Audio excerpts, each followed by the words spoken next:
세상에 떠도는 기묘한 괴담들. 첫 번째 이야기, 기숙사에 살면서 귀신 때문에 실제로 겪었던 실화괴담. 저는 자주는 아니고 가끔씩 이상한 것들이 눈에 보이는 평범한 청년입니다. 제가 입학한 지 얼마 되지 않았을 때였습니다. 선배들과 술을 마시는 도중 한 선배가 학교 괴담에 대해 아냐고 물어봤습니다. 모른다고 하니 이 괴담을 말해주겠다고 하였고, 평소 무서운 이야기를 좋아하는 저는 알겠다고 했습니다. A동과 B동에서는 베란다에서 빨간색 부분이 보이는데, 그곳에서 밤이 되면 가끔 빨간 옷을 입은 여자가 웃으면서 춤을 춘다는 이야기가 있다고 했습니다. 그런데 예전 어느 날 C동에서 한 사건이 일어났다고 합니다.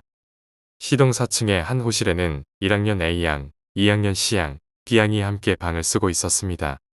어느 날 A양이 방에 들어와서 B양에게 다짜고짜 언니 빨간색 코트 있어? 라고 물어봤다고 합니다. 평소 남에게 자신의 물건을 빌려주기 싫어하던 B양은 없다고 대답했지만 A양은 거짓말하지 마. 있는 거 다 알아. 라고 소리치며 B양의 장롱을 뒤졌습니다. 그러더니 여기 있었네라고 말하며 빨간색 코트를 집어들고 자신의 몸에 가져다 대며 미친 듯이 웃으면서 춤을 췄습니다. 2분 정도 춤을 추던 A양은 갑자기 피를 토하며 쓰러졌고 얼마 되지 않아 구급차가 도착했습니다. 구급대원들이 A양을 부축하며 현관 앞으로 가서 신발을 신으라고 하자 A양은 신발에 발이 다 껴져 있는데 무슨 신발을 신어요? 라고 대답했다고 합니다. 이 이야기는 여기서 끝이지만 제가 재학 중일 때는 C동 5층이 실제로 폐쇄층이었습니다. 이 괴담이 실제로 일어난 일인지 그저 폐쇄층을 이용한 이야기인지는 모르겠지만 저는 후에 겪은 일들로 인해 실제로 일어난 일이라고 생각하게 되었습니다. 기숙사 괴담에 나오는 그녀를 처음 본 것은 1학기 초였습니다. 기숙사 방 하나에 4명이서 방을 쓰는데 그날은 룸메이트들이 전부 신입생 환영회에 갔고 저는 1시쯤 방에 들어갔습니다. 방 왼쪽 침대 1층에는 수레처럼 먼저 들어온 A가 있었습니다. 저는 A를 한번 쳐다보고 오른쪽 2층 제 자리로 올라가서 자려고 엎드렸습니다. 그런데 뭔가 이상했습니다. 평소 같으면 술을 그렇게 먹으면 바로 골아떨어지는데 그날은 피곤하고 졸리면서도 잠이 오지 않아 엎드린 채로 계속 누워 있었습니다. 한 3분 정도 그렇게 누워 있었을까요? 어느 순간 갑자기 바닥에서 빗자루질하는 소리가 들렸습니다. 저는 빗자루질 소리를 따라 시선을 옮겼습니다. 그리고 그곳에는 빨간 옷을 입은 여자가 탁자 주위를 머리카락으로 훑으며 방바닥을 기고 있었습니다. 저는 몸이 움직이지 않아 몇 분 동안 그 모습을 보고 있을 수밖에 없었습니다. 얼마나 흘렀을까요? 그 여자는 갑자기 반대 방향으로 돌더니 A의 침대 옆에 무릎을 꿇고 상체를 일으켜 세워 10여 분 동안 A를 뚫어지게 쳐다보고 있었습니다. 저는 그 모습이 가위인가 싶어 몸을 움직이려고 했습니다. 그런데 팔이 움직이면서 베개를 스치고 지나간 순간 베개에서 쓱 소리가 났습니다. 소리가 나자마자 여자는 고개를 180도로 돌렸고 저와 눈이 마주쳤습니다. 그 여자는 저를 보며 사람의 얼굴로는 만들 수 없는 미소를 지었고 저는 그 소름 돋는 모습을 보고 정신을 잃었습니다. 다음 날 아침 저는 내가 술을 마시고 기가 허해졌나? 라고 생각했지만 그 생각이 깨지는데 오래 걸리지 않았습니다. 잠에서 깬 A가 아침에 일어나자마자 저에게 가위에 눌렸다고 말했습니다. 그 내용은 빨간 옷을 입은 여자가 방을 빙글빙글 돌더니 자신의 옆에서 노려보았고 계속 자는 척하며 모르는 척했는데 어느 순간 벌떡 일어나 저에게 뛰어갔다고 했습니다. 그러고 나서야 가위에서 풀렸다고 했습니다. 진짜 무서웠다고 가위에 처음 눌려봤다며 안도의 웃음을 지었습니다. 그때까지는 사태의 심각성을 알지 못했습니다. 그 여자를 보고 난 뒤 한 달도 지나지 않아 또 한 번의 사건이 터졌습니다. 우리 학교 기숙사는 한 층마다 3개의 호실이 있으며 엘리베이터 옆으로 테라스형 흡연장이 각 층마다 있습니다. 저는 8층에 살고 있었고 7층에는 과동기 A가 살고 있었습니다. 11시쯤 저는 담배를 피우자며 A를 불렀습니다. A와 둘이 떠들며 담배를 반쯤 피웠을 때 왼쪽 건물에서 그 빨간 옷을 입은 여자가 슬금슬금 걸어 나오기 시작했습니다. 저는 온몸에 위화감이 느껴졌고 A에게 이제 들어가자며 재촉했습니다. 그 여자는 괴담에서와 같이 춤을 추긴 했지만 그 행위는 결코 춤이라 할 수 없었습니다. 목과 팔다리를 기괴하게 꺾으면서 흔들거릴 뿐이었습니다. A를 재촉한 끝에 A는 들어가자 하며 담배꽁초를 아래로 던졌습니다. 담배꽁초가 지면을 향해 추락하는 동안 저는 좋지 않은 예감이 들었습니다. 그리고 그 예감은 적중했습니다. 바닥에 담배꽁초가 떨어지자 그 여자는 우리 쪽을 쳐다봤습니다. 저는 그 여자와 눈이 마주쳤고 그녀는 입이 귀까지 찢어지며 웃고 있었습니다. 그날 그 여자를 보면 안 됐었습니다. 아니, 눈이 마주쳤어도 무시하고 들어갔어야 했습니다. 그 여자를 몇 초 동안 보고 있었던 그날의 내가 원망스럽습니다. 어디선가 이상한 소리가 들려오기 시작했습니다. 저는 신경을 쓰지 않으려 했지만 지속적으로 들려오는 그 소리에 온 신경이 쏠려 있었습니다. 보통 사람들이 저 쿵쿵거리는 소리를 들으면 어디서 이 야밤에 시끄럽게 쿵쿵거리냐고 짜증을 낼 것입니다. 저도 마음 한편으로는 다른 방에서 시끄럽게 하는 것이라고 믿으려고 노력했습니다. 하지만 이번에도 그것은 제 바람일 뿐이었습니다. 잠시 후 전화기가 울렸고 화면에 표시된 이름은 과 친구 A였습니다. 저는 전화 받기가 매우 찝찝했지만 통화 버튼을 눌렀습니다. 이 시간에 뭔데? 다음에 나올 말이 무엇인지 어떤 일 때문에 전화가 온 것인지 대충 짐작이 가서 목소리에 짜증이 섞여 나왔습니다. 나 큰일 났어. 한 번만 내려와줘. A가 말했다. 왜? 라고 묻자. 나 진짜 큰일 났어. 빨리 좀 와봐. 너 귀신 봤냐? 혹시나 하던 마음이 더욱 굳어졌습니다. 저는 슬리퍼를 신고 8층에서 7층으로 내려갔습니다. A는 자기 호실 앞에서 똥 마려운 개처럼 빙글빙글 돌고 있었습니다. 뭔데? 너 그거 본 거 맞지? A는 대답 없이 고개만 끄덕였습니다. 그러면 그냥 내 방 와서 자라. A는 알겠다며 침구류만 가져와도 되냐고 물었습니다. 방에서 귀신 봤다면서 저 길 어떻게 또 들어가? 금방 가지고 나올 테니까 같이 들어가줘. 가지가지 한다. 그냥 내가 가지고 올 테니까 기다리고 있어라. 하지만 문 안쪽에서는 쿵쿵 소리가 들리고 있었습니다. 방에서 누가 뭐하나? 아니, 다 잘걸. 그럼 이 쿵쿵 소리는 뭐야? 가뜩이나 무서운데 장난하지 마라. 저는 혹시 나만 들리는 소린가 싶어 문을 열고 들어갔습니다. 현관에 들어서자 빨간 동그라미로 표시된 곳에서 여자가 벽에 계속해서 머리를 찍고 있었습니다. 저는 더 이상 들어갈 엄두가 나지 않았습니다. 그리고 그 순간 현관 센서 등이 켜졌습니다. 그 여자는 목을 뒤로 젖히고 왼쪽으로 꺾어 저를 쳐다봤습니다. 정말로 소름 끼치고 끔찍한 얼굴이었습니다. 저는 3초가량 얼어 있다가 정신을 차리고 무조건 내 방으로 뛰어 올라갔습니다. 그리고 A도 내 뒤를 따라 허겁지겁 올라왔습니다. 그날은 그 뒤로 아무 일도 없었습니다. 하지만 당시에는 몰랐지만 마지막 한 번의 사건이 남아 있었습니다. A의 방에서 도망쳐 나오고 이틀 뒤 한 통의 전화가 왔습니다.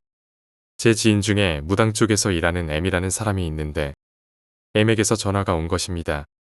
M의 목소리에는 걱정이 묻어나 있었습니다.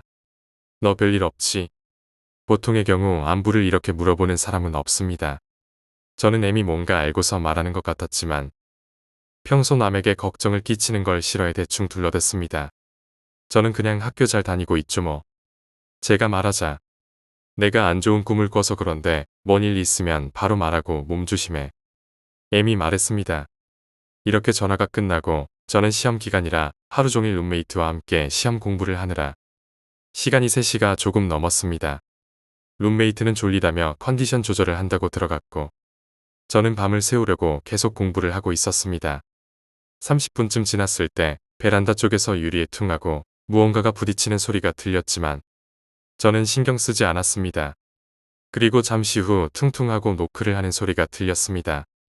제가 사는 방은 8층입니다. 저는 온몸에 소름이 돋았습니다. 여기는 누군가 올라와서 절대 두들길 수 없는 곳입니다. 잘 돌아가지 않는 고개를 돌려보니 고개를 숙인 채로 저를 노려보고 있었습니다. 나와 눈이 마주치자 고개를 들더니 소리 없이 입모양으로 너 봤지? 라고 말하고 있었습니다. 그러고서는 미친 듯이 웃더니 계속 웃으면서 베란다 끝과 끝을 엄청 빠른 속도로 기어다녔습니다. 저는 그 여자를 1분가량 쳐다보고 있었는데 체감상으로는 5분 정도로 느껴졌습니다. 무슨 생각이었는지는 모르겠지만 저는 공부하던 책들을 들었고 사시나무처럼 떨리던 내 손에서 책들은 바닥으로 떨어졌습니다. 저는 다 버려두고 방문을 잠그고 방으로 들어와 룸메이트를 깨웠습니다. 평소에 알람이 울리면 5초도 안 돼서 일어나는 놈이 1분가량 몸을 흔들어도 일어나지 않았습니다. 밖에서는 그 여자의 미친 듯한 웃음소리가 들려오고 룸메이트는 깨워도 일어나지 않아서 저는 정말 미쳐버릴 것 같았습니다. 그렇게 해가 뜨기까지 미친 여자의 웃음소리를 들으며 쪼그린 채로 계속 듣고만 있었습니다. 반쯤 정신을 놓고 멍해져 있다가 정신을 차려보니 해가 뜨고 룸메이트의 알람이 울리고 있었습니다. 룸메이트가 잠에서 깨어나 왜 이리 페인처럼 있냐고 실소를 터뜨리며 묻는데 룸메이트를 본 저도 함께 웃음이 났습니다. 웃음은 3분 정도 멈추지 않고 나왔습니다. 살았다는 안도감과 살아있다는 기쁨에 하염없이 웃음이 났습니다. 그날 저는 오전 시험만 있었기에 시험이 끝나자마자 M에게 달려갔습니다. M에게 있었던 사실을 처음부터 말하고 있었는데 M의 친엄마가 문을 벌컥 열고 들어오더니 당장 꺼져 라고 외치며 저를 향해 욕을 했습니다. 후에 알고 보니 친엄마가 저에게 욕을 한 게 아니라 저에게 붙어있던 그 여자에게 저에게서 떨어지라고 했던 것이라고 합니다. M의 친엄마가 그 여자를 떨어뜨려주고 부적 한 장을 써주셨습니다. 그 부적을 방에 붙여둔 뒤로는 그 여자가 보이지 않았습니다. 두 번째 이야기, 스님엄마. 이제 제 예비 시어머니이신 스님엄마를 소개해드리려고 합니다. 스님이라고 하면 머리 빡빡 밀고 목탁 두드리며 연불만 하시는 분을 떠올리기 쉬운데요. 저희 스님엄마는 승복은 작업복이다라고 하시는 분입니다. 일반적인 스님들과는 다르게 생각하시면 됩니다. 스님계의 이단아라고 보시면 될 것 같습니다. 예신과는 제가 23살쯤 만나서 스님엄마는 그 후로 1년 뒤쯤에 배웠습니다. 평소 울 엄마는 스님이야라는 말만 들었지 자세하게 소개를 받은 적이 없어서 처음 인사하러 가는 날에는 엄청 긴장하고 떨렸습니다. 엄마를 뵈러 가는 중에 오만 가지 상상을 했습니다. 스님이시니까 깍듯이 예의를 지켜야겠지. 계속 무릎 꿇고 앉아 있어야 하나. 절에 엄마 따라다니긴 했는데 불교에 대해 물어보시면 어쩌지. 이런 생각들 때문에 긴장이 절정에 달해 도착했을 땐 머릿속이 하얗게 변했습니다. 그런데 전혀 예상 밖이었습니다. 예신과 너무나 닮은 얼굴에 엄청 젊어 보이시는 데다가 머리도 어깨까지 길게 기르고 편안한 트레이닝복 차림으로 앉아 계셨습니다. 얘랑 나랑 닮았니? 하나도 안 닮았지? 이게 스님 엄마께서 처음 건네주신 말씀이었습니다. 하지만 제가 보기엔 두 분은 정말 판박이었습니다. 속으로만 생각했습니다. 오빠가 엄마 많이 닮았네요. 기분 나쁘게 넌 왜 나를 닮았니? 아직도 두 분이 닮았다고 하면 서로 정색하시곤 합니다. 난 신세대 엄마야. 불편하게 생각하지 말고 편하게 대해. 이렇게 말씀해 주셔서 그래서 그랬는지 처음 뵀는데도 참 편안하게 느껴졌습니다. 우리는 이런저런 이야기꽃을 피웠습니다. 첫 만남이었지만 예전부터 알고 지낸 사이처럼 편안했습니다. 한참 이야기를 나누던 중 엄마, 우리 사주 좀 봐줘. 예신이 말했습니다. 스님 엄마는 어린 것들이 무슨 사주냐? 너네 인생 너네가 만들어가는 거지. 사주 봐서 뭐하게. 그래도 한번 봐줘. 우리가 결혼 언제쯤 하나 궁금해. 때 되면 하는 게 결혼이고 지금 당장 결혼할 것도 아니면서 뭘 그러냐? 그래서 안 봐준다고. 봐줘. 예신이 애기처럼 졸라댔습니다. 너 때 쓰는 거 막둥이 담으로 무섭다. 그러더니 스님 엄마는 펜을 들고 연습장을 펼치셨습니다. 생년월일과 태어난 시를 적고 한자로 뭔가를 쓰기 시작하셨습니다. 속으로 한자를 되게 많이 아시네라고 생각했습니다. 눈이 반짝반짝해져서 스님 엄마의 흩날리는 한자를 감탄하며 보고 있을 때 넌 여자 한두 번 사귀었네. 스님 엄마가 말했습니다. 엄마 그런 거 말고 우리 사주 봐달라고. 예신이 말했습니다. 군대 가기 전에 왜 헤어졌어? 나 말고 초록이 봐줘봐. 초록이 엄청 열정적으로 사랑했던 남자 있었네. 아니에요. 전 남자 오빠가 처음이에요. 제가 말했습니다. 뭐야, 엄마 그만해. 내가 졌다. 예신이 말했습니다. 왜? 봐달라며 더 자세히 봐줄까? 사주 볼 때 돈 10,000원이라도 딱 놓고 봐달라 하던가. 맨입으로 어딜 비싼 사주를 봐달래. 그 뒤로 우리는 절대 사주 봐달란 말을 하지 않았습니다. 스님 엄마는 애들처럼 사주 봐달라고 앉아있으니 니들 혼나봐라 하신 거였습니다. 사실 그때 스님 엄마 말씀 다 맞아서 솔직히 좀 무서웠습니다. 스님 엄마는 이 절이 인연 따라 오는 곳이라 하셨습니다. 인연이 닿지 않으면 절대 올 수 없다고 하셨습니다. 앞으로 다툴 일이 많아도 한 사람이 져줘야 둘 다 편해진다 하셨습니다. 우리는 각자의 과거를 밝히지 않기로 약속했습니다. 이 절은 사람들 입에서 입으로 소문나서 소개받고 오는 곳이었습니다. 절 위치가 요새처럼 뒤에 작은 동산이 있고 길도 꾸불꾸불하며 여름엔 나무들의 숲이 가려져 잘 보이지도 않습니다. 주변엔 마을이 조금 떨어져 있어서 불을 켜지 않으면 무섭기도 했습니다. 여기까지가 제가 스님 엄마를 처음 배웠을 때 있었던 스님 엄마의 맛보기 사주 실력이었습니다. 예신이 우리 엄마 사주 잘 본다고 예전에 신도들이 끊이질 않았다고 엄청 자랑했었습니다. 이번에는 사주 이야기가 아닌 절에서 있었던 이야기를 들려드리겠습니다. 이곳터는 음기가 강하다고 하셨습니다. 남자들이 여기서 6개월을 못 버틴다고 했습니다. 스님 엄마에게 스님이 되고 싶다고 찾아오는 분들이 몇몇 계셨습니다. 그분들은 행자로 지내며 절에서 생활하셨는데 꼭 무슨 일이 생겨 절에서 쫓겨났듯 나가셨습니다. 개들도 암컷들은 오래 살지만 수컷들은 오래 못 살고 집을 나가거나 일찍 죽었습니다. 스님 엄마는 이 터가 도깨비터라고 하셨습니다. 들어본 적 있을 겁니다. 이런 터에서 살면 망하거나 대박 나거나 하는 것입니다. 웬만한 기가 강한 분들은 못 사십니다. 처음에 스님 엄마가 이 절을 짓고 사실 때 예신 둘째 동생이 그 당시 초등학교 6학년이었는데 밤에 자꾸 자다가 창밖을 보면서 뭐라고 중얼거리다가 소변을 보고 와서 자고 다음날도 창밖을 보면서 뭐라 하더니 다시 자고 그랬다고 합니다. 스님 엄마는 제가 자꾸 뭐라고 하나? 무슨 목류병에 걸렸나? 하고 걱정하셨습니다. 한 번은 엄마가 뒤따라가 보셨는데 저 여자 또 왔네. 왜 자꾸 나오라고 해. 나 졸린데 안 나가. 잘 거야. 이렇게 말했습니다. 엄마는 깜짝 놀라 나가보셨더니 웬 젊은 여자가 흰옷을 입고 창밖에서 손짓을 하며 나오라는 신용을 하고 있었습니다. 이 늦은 시간에 웬 여자인가 해서 가까이 보니 5년 전에 교통사고로 죽은 조카였다고 합니다. 죽어서 좋은 곳으로 가지 못하고 주위에 떠돌고 있으니 마음이 아프셨다고 했습니다. 다음날 이모님을 불러 천도식을 지내주셨다고 합니다. 그 후로는 그 조카분이 절 주변을 떠돌지 않았다고 합니다. 다음 이야기는 예신의 둘째 동생입니다. 지금은 고3이 되었는데 이 아이는 참 맑은 영혼이었습니다. 말 그대로 때가 묻지 않고 참 순진했습니다. 무서운 것이 없었습니다. 절에서 키우는 개들이 쥐들을 잘 잡아왔습니다. 처음 절에서 자는데 천장에서 쥐들이 운동회를 했습니다.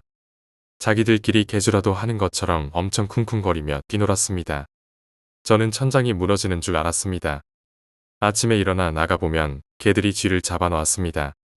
스님 엄마는 쥐를 싫어하셨습니다. 둘째야 나와서 쥐 묻어줘. 또 잡아놨다.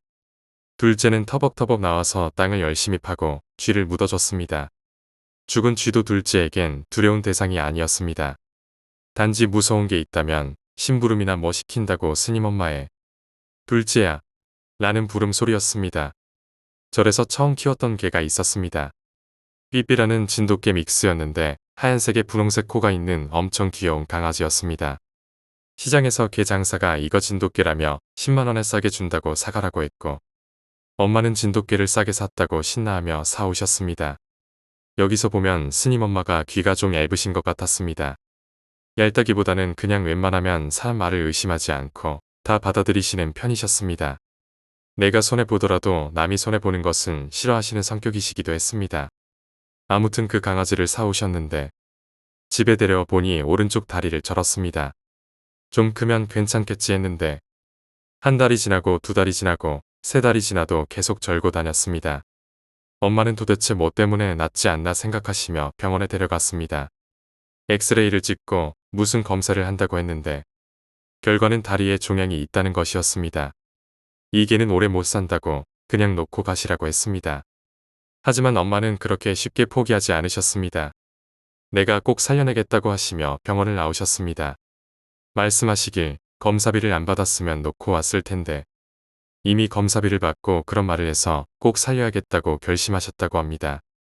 아무튼 삐삐를 데려오시고 그때부터 엄마는 시간 날 때마다 종양이 있던 다리를 주물러 주셨습니다. 엄마는 기치료도 하시는 분이셔서 차가운 기운을 빼고 따뜻한 기운을 불어넣는 뭐 그런 게 있었습니다. 기는 믿는 사람도 있고 안 믿는 사람도 있기 때문에 자세히 말하진 않겠습니다. 3년 동안 거의 매일 다리를 기치료해 주셨습니다.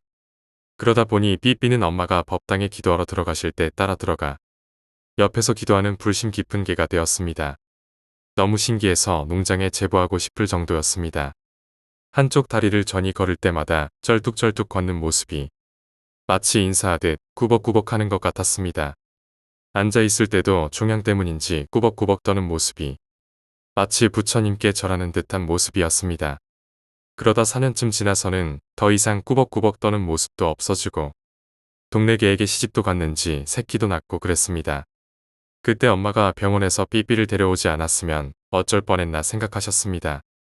잘만 자라고 새끼도 많이 낳아 잘 살고 있었는데 엄마는 삐삐가 엄마 따라 법당에서 부처님께 꾸벅꾸벅 절을 해서 부처님이 도와주셨나 보다 하셨습니다. 그 후 삐삐는 완전히 엄마의 분신처럼 충성심 강하고 불심 깊은 충견이 되었습니다. 하지만 지금은 삐삐가 없습니다.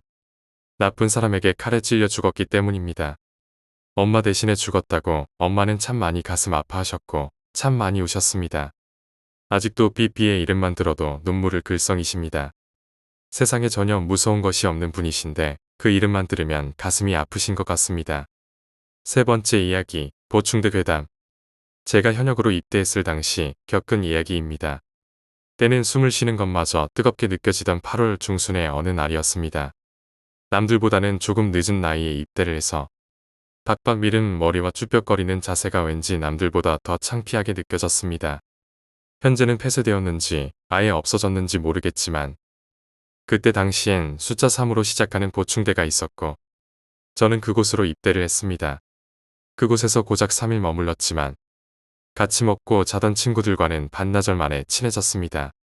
입대 1일차 보급품을 나눠받고 생활관에서 잠시 휴식을 취한 뒤 우리는 건강검진을 받으러 가야 했습니다. 교육생들은 각자 자리에 눕지 말고 앉아서 조용히 준비하라는 교관의 방송을 들으며 생활관에 앉아 이런저런 이야기를 나누고 있었습니다. 그때 제 옆자리에 앉은 친구가 입을 열었습니다. 형, 예전에 여기서 병사 한 명이 자살했대요. 그가 꺼낸 이야기는 어느 부대에나 있을 법한 뻔한 이야기였습니다. 대부분의 친구들은 별 관심이 없는 듯 수첩을 꺼내서 메모장 한 편에 그림을 그리거나 이런저런 낙서를 했습니다. 저는 평소에 무서운 이야기를 좋아했던 터라 궁금증을 품으며 물었습니다. 그래, 난 처음 들어봐. 그러자 그 친구는 저에게 더 가까이 앉더니 눈을 동그랗게 뜨고서 본격적인 이야기를 시작했습니다. 수다를 좋아하는 아이일까요? 아니면 이곳에서 멍하니 있는 것이 지루해서 이야기를 하고 싶었던 걸까요? 잠시 그런 생각이 들었습니다. 저기 식당 앞에 연병장이 있고 그 앞에 빨간 건물 봤어요. 대충 들었는데 안 쓰는 건물이라던데. 어렴풋이 예감했습니다. 자살을 했다는 병사가 그 건물에서 죽었다는 이야기겠지 하고 말입니다. 그 사람이 그 빨간 건물에서 자살했대요. 그래서 건물을 폐쇄시켜 놓고 안 쓴다는데 더 충격적인 건 뭔지 알아요? 뭔데? 조금 궁금했습니다. 아니, 듣고 싶었습니다. 자살한 이후에 무슨 사건이라도 있었던 걸까 하고. 오늘 건강검진을 그 건물에서 한대요. 글쎄. 허탈했습니다. 저는 실망한 듯 표정을 지으며 그 친구에게 되물었습니다. 뭐야, 그게 뭐가 충격이라는 거지? 형, 생각을 해보세요. 병사가 자살한 건물에서 건강검진이라니 안 무서워요? 제가 대답을 하려던 찰나 건강검진을 위해 이동해야 하니 모두 건물 밖으로 나와 줄을 서라는 방송이 나왔습니다. 우리는 마치 암탉을 따라가는 병아리들처럼 옹기종기 모여 건물 현관 앞으로 이동했습니다. 건강검진 장소는 그 친구 말대로 폐쇄된 건물에서 진행되었습니다. 그곳의 내부는 처참했습니다. 온갖 먼지들로 가득 차 있고 바닥은 하얀 먼지로 뒤덮여 있었습니다. 파티션의 일부로 보이는 조각들과 잡다한 쓰레기들도 가득했습니다. 검진은 3층에서 실시되었기 때문에 우리는 모두 중앙 계단을 이용했습니다. 이상하게도 계단을 오를수록 시원하게 느껴지던 그 촉감이 아직도 생생합니다. 마치 에어컨을 틀어놓은 것처럼 그 건물은 정말 시원했습니다. 검진이 끝난 사람들은 바로 옆에 있는 생활관으로 순차적으로 이동했습니다. 꽤 많은 생활관이 있었고 인원이 많다 보니 검진은 자연스럽게 오래 걸렸습니다. 교관은 검진이 끝난 사람들에게 앉아서 대기하라고 했지만 통제는 어려웠습니다. 그 많은 인원들을 하나하나 잡을 수도 없었고 검진이 아직 진행 중이었기 때문에 결국 포기한 것인지 교관은 고개를 푹 숙인 채 우리에게 말했습니다. 누워있던 앉아있던 떠들지 말고 그냥 자.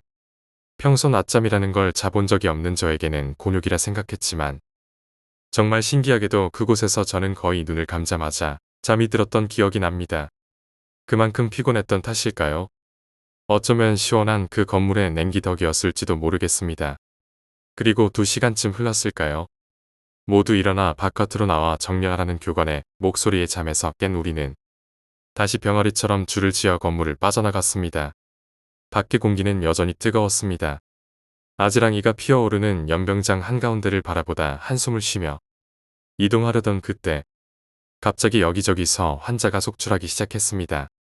갑작스레 목에 통증이 있다고 한 것입니다. 뒷목이 아픈 것도 아니고 턱 아래 부분부터 쇄골 사이까지가 마치 무언가에 눌린 것처럼 쓰라린 느낌이 든다고 했습니다. 문제는 이 증상이 여러 명에게서 동시에 발생했다는 점이었습니다. 시간이 지날수록 통증을 호소하는 부위는 겉으로 보일 정도로 벌겋게 올라왔습니다.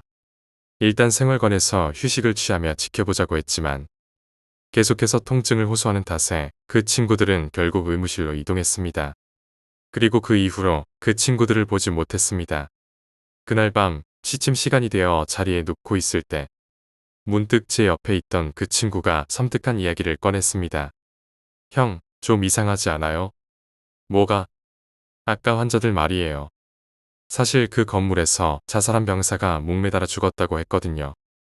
하필이면 그 건물에서 그것도 여러 명이 동시에 아까 목 부분만 빨개진 거 봤어요. 꼭 줄로 매달았다가 방금 풀기라도 한 것처럼 자국 남은 거요.